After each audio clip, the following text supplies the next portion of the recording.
श्री सीतारामचंद्र भगवान की जय। श्री वृंदावन बिहारी लाल की जय। अभी कुछ दिनों से सोशल मीडिया के माध्यम से लोगों ने हमको यह बतलाया है कि एक तथाकथित कथावाचिका हैं जिनको जया किशोरी के नाम से लोग जानते हैं। उन्होंने किसी इंटरव्यू में अपने प्रवचन माला में स्त्रियों के विषय को लेकर के और उसमें जो रजस्वला एवं स्त्री के अशुद्धावस्था की चर्चा है, उसको लेकर के उन्होंने कुछ कहा है। उन्होंने क्या कहा ये हमको कहने की आवश्यकता नहीं है, आप लोग उस बयान को सुन कर के वह बात जान सकते हैं। पर उनके कहने का जो सार है वो यही है कि अशुद्धावस्था में भी ऐसा कोई दोष नहीं है, स्पर्शास्पर्श का कोई दोष नहीं है, कोई इसका विशेष महत्व नहीं है। वस्तुतः जो शास्त्र में अधिकृत ही नहीं है, जो शास्त्र के सिद्धांतों को जानता ही नहीं है, वो यदि कोई ऐसे अशास्त्रीय बातों को बोले तो यह विचार युक्त बात नहीं लगती कि कैसे बोला। जिसको शास्त्र का ज्ञान नहीं है वह तो कुछ भी बोल सकता है, कुछ भी कह सकता है। सच्ची बात यह है कि माताओं के लिए शास्त्र में व्यासपीठ की व्यवस्था है ही नहीं। स्त्रियों के लिए व्यासपीठ की व्यवस्था शास्त्रों में नहीं है। उसके बाद भी अनधिकृत चेष्टा करके व्यासपीठ के माध्यम से कथा प्रवचन आदि करना यह भी अशास्त्रीय कृत्य ही है, क्योंकि शास्त्र वाक्यों के अनुसार स्त्री मुखात् धर्म मीमांसा यस् शृणोति दुरात्मना किम तेन वै कृतं पापम ब्रह्मः गुरुतल्पगः। परस्त्री संसर्ग से, ब्रह्म हत्या से जो पाप प्रकट होते हैं, उत्पन्न होते हैं, लगते हैं, वही पाप, वही दोष यदि किसी स्त्री के मुख से कथा सुना जाए तो लगता है। इसका इतना जघन्य पाप, घोर पाप लगता है। तो व्यासपीठ में ही अधिकृत नहीं है, अनधिकृत है व्यासपीठ से, फिर भी व्यासपीठ पर बैठना, कथा प्रवचन आदि करना, यह भी एक शास्त्र सिद्धांत के विरुद्ध कार्य है। चलो कोई बात नहीं, पर विशेष शास्त्र का जो सिद्धांत है इस बात को लेकर के माताओं की उस विषय में हस्तक्षेप करना, जो दूरदर्शी ऋतंभरा प्रज्ञा मेधा से युक्त अमलात्मा विमलात्मा महात्मा ऋषि मुनि हैं, उनकी बात पर ध्यान न देते हुए अपनी तुच्छ बुद्धि के द्वारा किसी बात को सिद्धांत रूप से स्थापित कर देना, ये एक शास्त्र को जानने वाले व्यक्ति का चिन्ह नहीं है, उसका ये लक्षण ही नहीं है।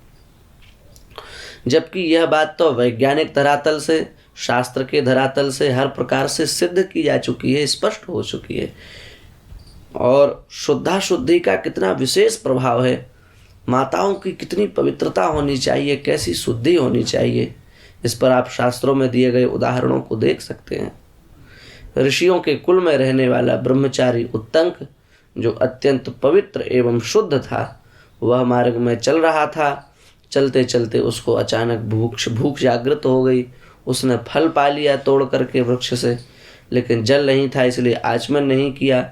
वो राजा के यहाँ पहुँचा, अपनी गुरु माता को प्रसन्न करने के लिए, कुंडल लेने के लिए वो उनके पास गया था।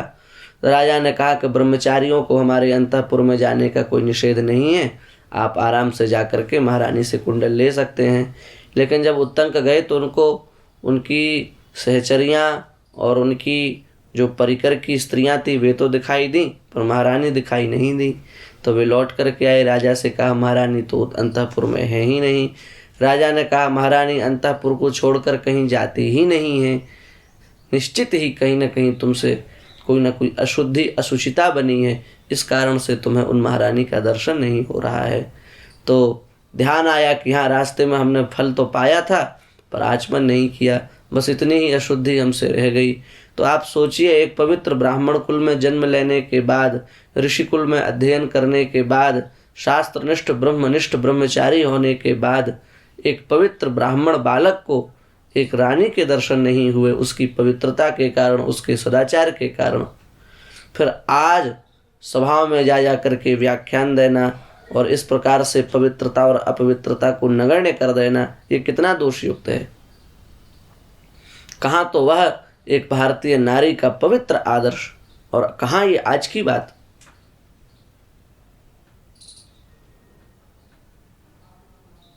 रजस्वलावस्था में ही कंस की माता ने रजस्वलावस्था के पश्चात अपने पति के मुख का दर्शन करना चाहिए, पर वह बगीचे में टहलने के लिए आ गई, और बगीचे में टहलने के लिए आई तो एक राक्षस की उस पर दृष्टि पड़ गई, और राक्षस ने देखा कि इसका सूक्ष्म रूपेण जो सतीत्व है वो नष्ट हो गया, क्योंकि शास्त्र का जो विचार है उस दृष्टि से जब देखा जाएगा तो रजस्वलावस्था के पश्चात जब स्नान होता है उसके बाद सबसे पहले पति के मुख को देखने की शास्त्र की आज्ञा है, और उसका इन्होंने पालन नहीं किया है, इसलिए वह वेश बदल करके आ गया, उनके पति का वेश बदल करके आ गया और उसके साथ कुकृत्य किया।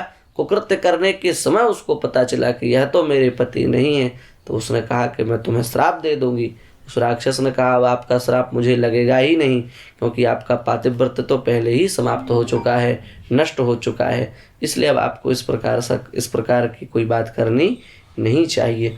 तो आप विचार करें कहाँ कितनी सूक्ष्मता से शास्त्र में विचार है, और कोई अपवित्रता ही नहीं, कोई उस पर स्पर्श का विचार ही नहीं है। कितनी हास्यास्पद बात है, कितनी मूर्खतापूर्ण बात है। और हम आपको बताएं कि सन 1920 में डॉक्टर सैरिक नाम के एक बहुत बड़े विद्वान डॉक्टर हुए हैं, उन्होंने कहा है इस बात को कि यदि रजस्वला स्त्री के हाथों में फूल दे दिए जाएं तो वे मुरझा जाते हैं। सन 1992 में डॉक्टर मिकवर्ग ने अपना अनुभव बतलाया है कि रजस्वला के हाथ में यदि मेढक को रख दिया जाए तो उसके भी हृदय की गति मंद हो जाती है। और साधारण मनुष्य आप प्रयोग करके देखें, रजस्वला स्त्री के हाथ से आप अचार रखवाएं, खराब हो जाएगा, वो चल नहीं सकता ज़्यादा दिन। फल उसके हाथ में यदि ज़्यादा देर बने रहें तो मर जाते हैं। तुलसी यदि उसके द्वारा स्पृष्ट हो जाए तो वह भी धीरे धीरे सूख जाती है। इसका तात्पर्य है कि उस समय उसके शरीर में विषाक्त कीटाणु होते हैं और इसमें उसका कोई दोष नहीं है। ये तो प्रकृति है, प्राकृतिक है, पर उसके विषय में शास्त्र की मर्यादा का पालन करना ये उसके हाथ की बात है। रजसा विप्लुताम नारीम नरस्य ह्युपगच्छतः प्रज्ञा तेजो बलम चक्षुरायश्चैव प्रहीयते। मनुस्मृति में भगवान मनु का वाक्य है। पुरुष को रजस्वलावस्था में स्त्री के दर्शन का भी निषेध कहा गया है। ये इसीलिए कहा गया, अब भगवान मनु जो साक्षात जिन्होंने धर्म का उपदेश किया है, जो प्रथम आदि मानव मनु हैं, उनके विषय में उनके वाक्यों को प्रमाण न मानना, हमारे जो अमलात्मा विमलात्मा ऋषि मुनि हैं उनके वचनों को प्रमाण न मानना और केवल अपने मनमानी बात को समाज के सामने रख देना, इससे कहाँ तक हमारा लाभ होगा। हम फिर सावधान करना चाहते हैं सबको। आज इस घोर कलिकाल में ऐसा कोई नहीं है ऊपर से लेकर के नीचे तक जो धर्म पर कुठाराघात न कर रहे हों।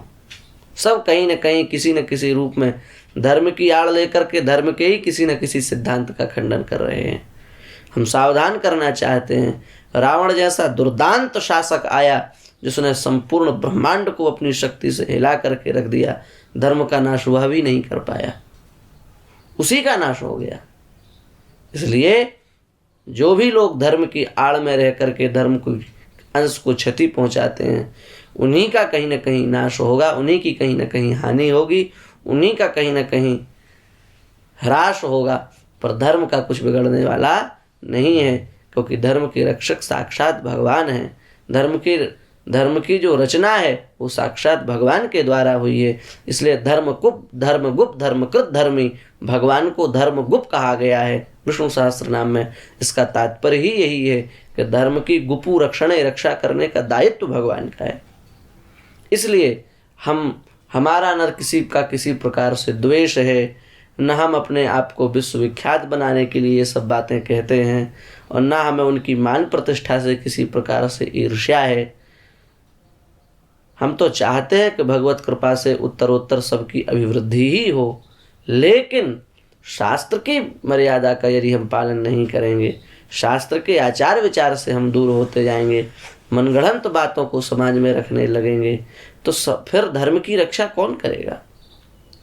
जो धर्म के ठेकेदार हैं, जो धर्म की रक्षा का ऐसा सोचते हैं कि भगवान ने हमको धर्म की रक्षा का कार्य दे रखा है, वही यदि धर्म के विपरीत, धर्म के विरुद्ध, शास्त्र के विरुद्ध बात बोलेंगे, तो फिर धर्म की रक्षा कैसे होगी?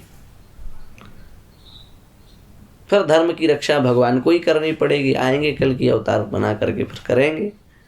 इसलिए ऐसी किसी बात को जो शास्त्र के विरुद्ध हो, मर्यादा के विरुद्ध हो, सदाचार एवं धर्माचार्यों के मतों के विरुद्ध हो, मान लो शास्त्र नहीं पढ़ पा रहे हैं सब लोग, तो कम से कम जो शास्त्र में अधिकृत है उन विद्वानों से परामर्श तो कर सकते हैं आप इन विषयों पर।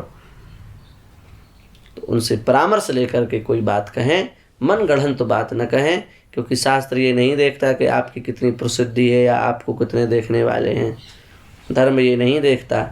शास्त्र के विषय में जब व्यक्ति आता है तो वो एक सामान्य व्यक्ति की तरह ही होता है, और उस पर शास्त्र की भी सब बातें लागू होती हैं जो हर व्यक्ति के लिए हैं। इसलिए इन बातों पर विचार किया जाए, अनर्गल प्रलाप न किया जाए। इसी में हम सबका लाभ है, इसी में हम सबका कल्याण है। तो यही कह करके हम अपनी वाणी को विराम देते हैं। श्री सीतारामचंद्र की जय।